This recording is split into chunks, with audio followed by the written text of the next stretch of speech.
So Brittney, you get that call. I just, I got home. I have this thing. Dr. MacPete explained everything. She was super nice. I don't know what to do. How do you get people to get over that? I'm sorry, to get over the monitoring, the fear of drawing blood. I think often what I find with owners is that they have this anxiety and anticipation of, causing pain to their pet. And once they get comfortable with, getting a blood glucose sample, they kind of realize that most of the time the pets don't even notice, and it's our own anxiety that kind of becomes self-limiting. So, I always tell them, if you're worried and you're concerned, you need to run through, come in. We'll go through it. We'll walk through it. I'll show you. You'll try it. And this is one area where dogs and cats are different, right, Spider?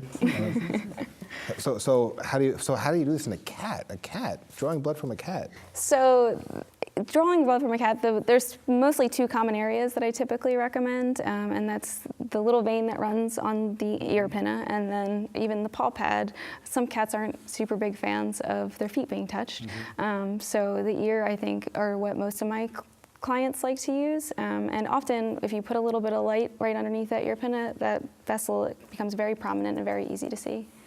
Is that what you use as well? Yeah. We usually recommend the ear and also the paw pad.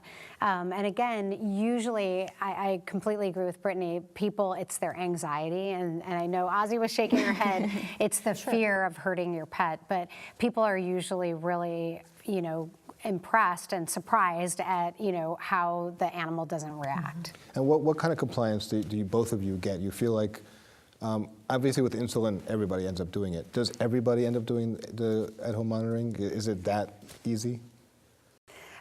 It's, we really try to get, try to get people to do that. So much better. It's definitely better for the pet, but not everybody does it. I would say most of my patients do, because most people, once they start insulin, they get more comfortable with syringes and realizing, how tough their patient is, and then they get more empowered. And so people may not always start off monitoring. They might be monitoring the urine, and we always let people know that's an option too. If they're too afraid to do the blood, they can still do the urine, and then work up to that.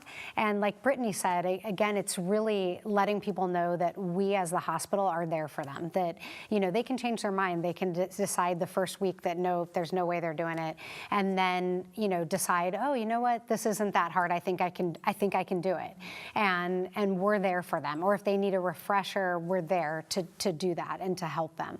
And this all happens in really close collaboration, right? You're not telling people, measure glucose, if it's 80, give this much insulin, if it's 130, give that much insulin. You're not doing that. No, we're not. Yeah, so the logs and the diaries that people are keeping are not for them to adjust insulin. We actually don't want people to do that. We want them to always speak with their veterinarian and talk to their veterinarian before making any changes. That being said, if an animal there are some conditions, so if an animal had very low blood sugar, we do have clear instructions as to what they're supposed to do in that situation. That is not give insulin and actually correct the low blood sugar as quickly as possible. And we can talk about feeding. By feeding them or putting Caro syrup or honey on their gums. And we instruct people so they know all of this ahead of time. But changing the dose, increasing insulin, we never want people to do without talking to us. We want to look at those logs and make an educated decision based on what they're getting at home and the clinical signs and the weight, possibly fructosamine levels. So before we're making changes, we're looking at a bunch of different things.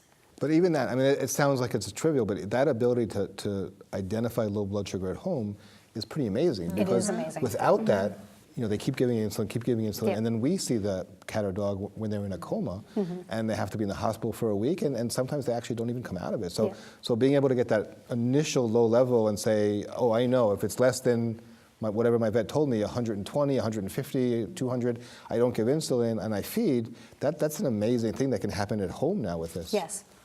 And that wasn't the case even just a few years ago.